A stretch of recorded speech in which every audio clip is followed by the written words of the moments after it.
Most families keep photo albums of their proudest moments, but Noah had become an expert at spotting the gaps, the spaces where he should have been. Cropped out of Christmas cards, absent from the college wall of fame in the living room. He wasn't invisible, not really. He was just carefully left out of focus, and after years of wondering if it was all in his head, a single envelope proved he wasn't imagining anything. It arrived 2 weeks late. A thick ivory-colored envelope with gold-trimmed edges and elegant cursive. You are cordially invited to celebrate the 35th wedding anniversary of Henry and Margaret Thompson. Inside it listed the event, details, date, time, venue. But something was missing. There was no mention of guests, no +1, no space to write a partner's name. Noah held the invitation under the light, like it might reveal something hidden, but it didn't. It was exactly what it looked like, a formal invite sent late. With no room for the person he loved, Noah had grown used to this kind of erasure. He used to think it was about his outbursts as a teenager, his depression, his time in therapy, the way his emotions ran louder, deeper, harder than his siblings. For most of his life, he believed what they told him, that he was difficult, that he was broken, that he needed fixing. But even after years of medication, self-help, and silence, nothing changed the way his parents looked through him at family gatherings. He wasn't sick anymore, but they still treated him like a condition. Coming out had only made it worse, not loud, not dramatic, just a quiet truth shared one Thanksgiving. When he was 20, "I'm gay." His mother looked down at her plate. His father reached for the wine, and his sister cleared her throat as if to excuse the awkward silence Noah had created. No one yelled. No one embraced him either, and that silence, it had lasted for years. Now here it was again, disguised as gold foil. Noah sat at his kitchen counter in Brooklyn, invitation still in hand, Elijah standing behind him. Elijah had been his anchor, steady, gentle, kind, a hospital resident who knew what it meant to witness pain without needing to dissect it. They'd been together for 2 years, and yet Noah had never once brought him home. Not because he was ashamed, but because he couldn't bear the thought of Elijah being treated like a stranger. Still, something about that envelope made a decision in Noah's chest harden. He would go. He would bring Elijah, and this time he wouldn't disappear to keep everyone else comfortable. He called the RSVP number. His mother answered. "Mom, it's Noah. I got the invitation." A pause, then. "Oh, wonderful. We weren't sure if you'd be free." "I am," he said. "Elijah and I are flying in on Friday." Another pause. A longer one. "Elijah," her voice tightened. "My boyfriend?" Noah said. There was no response, just a click of her tongue followed by, "Well, we'll figure out the seating. That was the first flag, but it wouldn't be the last on the flight to Georgia." Noah tried not to spiral. Maybe she just needed time. Maybe she didn't mean anything. Maybe it wouldn't be like last time, or the time before, or the one before that, but deep down he knew. There was a script waiting for him back home. He was supposed to smile politely, stay quiet and pretend Elijah was just a friend. He'd done it before after all. Played the part of the obedient son who knew how not to ruin a photo. Only this time Noah had no interest in disappearing. At the Heart Stories channel, we believe stories like Noah's matter because being erased silently can hurt louder than anything else. If you've ever felt pushed aside in your own family or forced to choose between peace and truth, you are not alone. Stay with us as we follow Noah into a celebration that was never meant to celebrate him, and the moment he decided to change that. Subscribe to Heart Stories for more powerful, true-to-life LGBTQ+ journeys that speak to your heart. The banquet hall smelled of vanilla-scented candles and expensive denial. Everything had been planned to perfection. White linen, silver flatware, orchestral music echoing soft nostalgia. A slideshow of Henry and Margaret Thompson's 35 years together played on a loop above the stage. Each frame soaked in sepia and selective memory. Noah had been in plenty of rooms like this, but this one was curated with surgical precision. Everyone was there. Old college friends, distant cousins, members of the church, Dad's law partners, all seated in neat little clusters at long tables marked with gold calligraphy. He looked around. There was a table labeled by a family, one for colleagues, one for friends from Yale, but there was no place card for him and Elijah. Instead, a hotel staff member pointed toward a round table near the back next to the buffet. On it, a tiny folded card read, "Noah Thompson," only his name. Elijah placed his hand gently on Noah's lower back, a quiet gesture of support. "It's okay," he whispered. But it wasn't. Not really. It was a message clearer than any words his parents had ever said. As people began filtering toward their seats, a familiar voice called out, bright and performative. "There you are." Margaret approached, arms open wide. She gave Noah an air kiss on the cheek, then turned to Elijah and offered her hand like she was greeting an Uber driver. "You must be Elijah, was it?" Elijah smiled politely. "Yes, ma'am. Thank you for having me." Margaret nodded and turned back to Noah. "You look well," she said. "Like it was a surprise. I wasn't sure if you'd make it." Noah forced a smile. "We rearranged our schedules." "Oh well, we're just glad you're here," she said, before quickly moving on to greet another guest. They sat, they ate. They watched a carefully curated video montage of Henry and Margaret's life together, prom photos, their wedding day, the birth of their firstborn, Lucas, then Hannah. Then, a long pause followed by an image of the family at the Grand Canyon.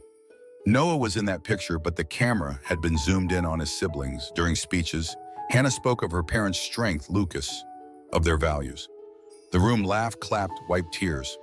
Noah sat quietly. No one called on him to speak. Then came the moment that snapped something inside. The host announced, "Let's take a moment to recognize Henry and Margaret's wonderful children. Lucas, a partner at his firm. Hannah, a mother of 3 and a published author. Truly their pride and joy." A pause, no mention of Noah, not even a footnote. The host continued, "It's beautiful to see how love and dedication raise such successful children." And there it was, the sentence that told the whole story. Noah stood up slowly. Elijah looked at him concerned. "I need air," Noah whispered. They slipped out onto the terrace. String lights flickered above their heads. The night was cool, quiet, mercifully away from the clatter of applause and clinking glassware. For a moment, Noah just stared out into the dark garden, trying to steady his breathing. "I don't know why I thought it would be different," he finally said. Elijah leaned beside him, silent. "I was 14 when they first said I needed help. 17 when they told me I was too emotional to be trusted with family news. 20 when I came out and Mom cried not because I was gay, but because it would make things complicated at Christmas. I have done everything they asked. Therapy, pills, silence, and now I'm still just a problem. They'd rather not have to explain." There was a long pause. "You're not a problem," Elijah said softly. "They just built a world that doesn't have a place for you in it, and that was it. It wasn't hate. It wasn't even rejection in the usual sense. It was omission. Surgical, polite, devastating omission." Inside, music swelled. Someone was singing "Endless Love." The party continued as if Noah had never been there, but he had been. He was here and he wasn't going to disappear this time. Noah didn't return to the banquet hall right away. He and Elijah lingered on the terrace, half in shadow, watching silhouettes glide behind the gauzy curtains. His siblings were laughing again. His mother floated from table to table, the perfect hostess. His father clinked glasses with old friends from the firm. Not one of them noticed the empty chair. Or maybe they noticed and didn't care. Noah had been that chair his entire life, present, functional, and easily forgotten, when inconvenient. When they finally stepped back inside, the main course had already been cleared. A string quartet played near the corner. The slideshow had started again. The seat with his name card had been removed. The table reorganized as if he'd never come. Noah's heart tightened, but it didn't break. "Not anymore." Elijah took his hand and led him to the back of the room where staff were clearing dishes. "There's a side table," he said gently, "or we can leave." But Noah shook his head. He wasn't going to vanish from his own family's story again. Not tonight. They sat at a small cocktail near the catering station. The passing waiter offered champagne. Noah declined. Instead, he watched. He studied the stage, the fake smiles, the polite applause, the illusion of a perfect family captured on a slideshow reel and sustained by silence. Then Margaret took the microphone. Her voice, warm and rehearsed, filled the room. "We want to thank each and every one of you for being here to celebrate our journey. It hasn't always been easy, but love and perseverance guided us, and look at this beautiful room. We feel so blessed." The crowd clapped. She smiled, then glanced toward her children's table and added, "Our family is our greatest pride." Again, Lucas and Hannah stood. Another round of applause. Noah stayed seated. He hadn't planned to speak. He hadn't prepared anything. But when the mic passed from hand to hand and landed in the center of the stage unattended, something inside him refused to stay quiet. He rose, a few heads turned. Most didn't. Noah walked past the white chairs and flower arrangements, up the steps to the stage, and reached for the mic. Margaret's smile froze. Henry's eyes narrowed. The room quieted, not entirely, but enough. It was the sound of something off script. Noah took a breath. He didn't raise his voice. He didn't cry. His words weren't angry. They were clear. I wasn't sure I'd come tonight. I got my invitation 2 weeks late, and it didn't mention a guest. I thought maybe it was a mistake. I gave the benefit of the doubt, like I always do. Some people shifted in their seats. Margaret's lips tightened. I came here with the man I love, a man who stood beside me through every breakdown, every therapy session, every moment. My own family looked past me, and I came thinking, maybe this time someone would see us. Say our names, pull up a chair. He paused, scanning the room. But I sat by the kitchen. I watched a slideshow that zoomed past me. I heard my brother and sister called the pride and joy of this family, and I waited for a mention that never came. He glanced toward his father, who now sat stiffly, arms crossed. I'm not here to ruin anything. I'm just here because I deserve to be. Silence. A silence that didn't feel ashamed but stripped bare. Noah's voice softened. I used to think something was wrong with me, that the anger, the sadness, the isolation was my fault, that I had to be fixed to earn love. But I see now the problem wasn't who I am. It was that who I am doesn't fit the story you wanted to tell. He looked toward Elijah, who hadn't moved but whose eyes were glassy. I'm done shrinking to fit. With that, Noah placed the microphone on the stand and stepped down. No applause, no music. No one moved. He didn't need them to. Noah stepped down from the stage without looking back. His hands weren't shaking. His breath was steady, but everything inside him felt like glass, sharp, vulnerable, and seconds from cracking. The silence in the room lingered long enough to sting, then shifted into something worse, polite, pretending. Someone coughed, silverware clinked. A cousin forced a laugh too loud at something no one said. The music resumed cautiously, as if trying to drown the tension under violins and practiced smiles. Margaret remained seated, her face an unreadable mask. Henry leaned in to whisper something to her, and she nodded without lifting her eyes. Noah returned to the small table where Elijah waited. They didn't speak at first. They didn't need to. Just the act of sitting down side by side in the same room that tried to erase them felt like defiance.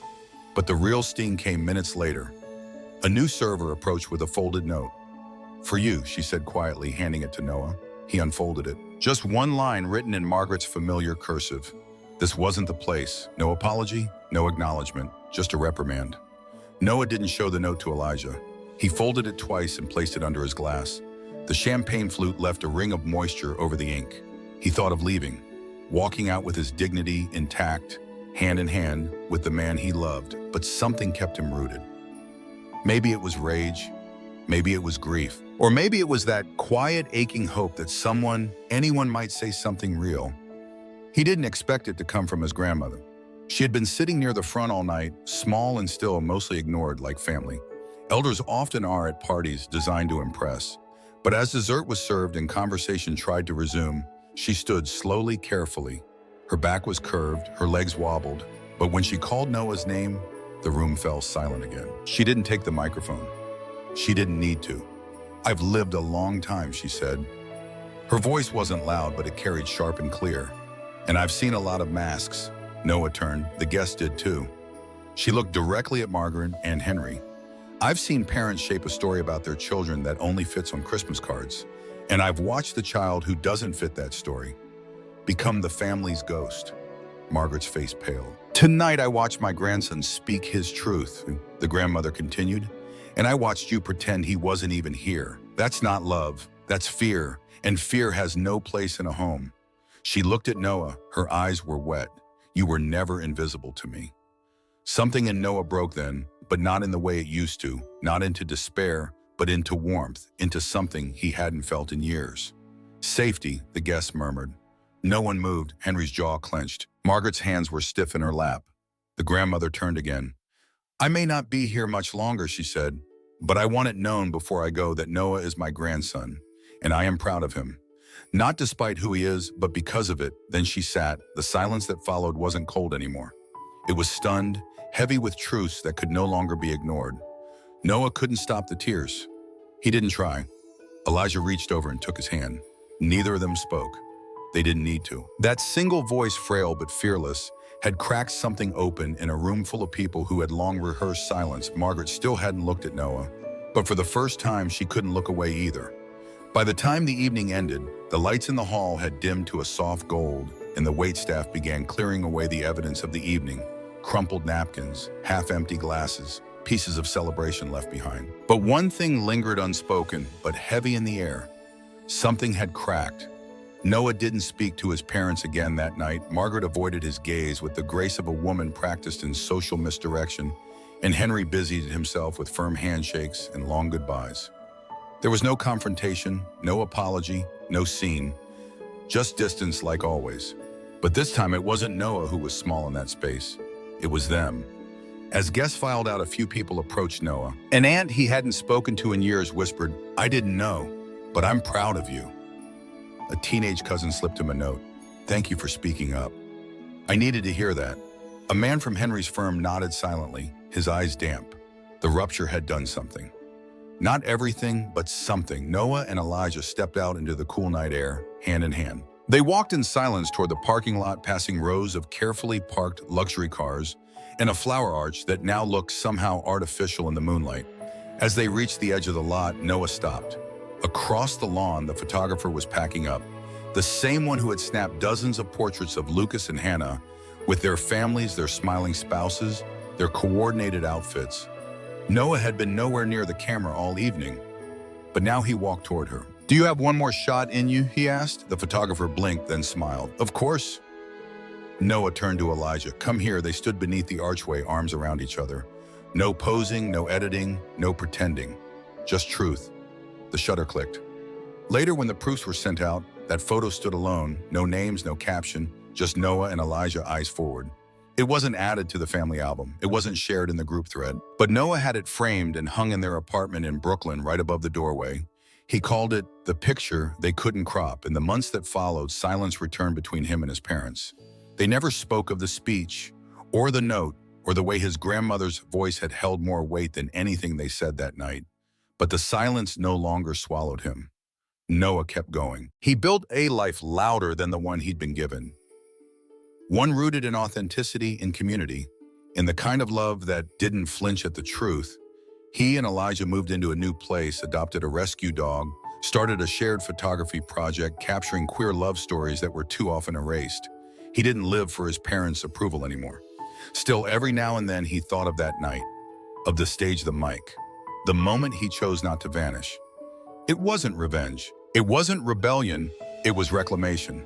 And sometimes that's the most radical kind of love there is. At Heart Stories, we believe your truth deserves more than a quiet corner or a cropped photo. You deserve space, visibility, and a story that's yours to own. Have you ever been made to feel invisible by your own family? Have you ever stood up and said, "No more"? We want to hear your story. Drop a comment below, even just one sentence, and let us know if Noah's story resonated with you. Subscribe for more powerful LGBTQ+ narratives that don't just tell stories, they reclaim them. Because at Heart Stories, we don't wait for permission to be seen. We show up hand in hand,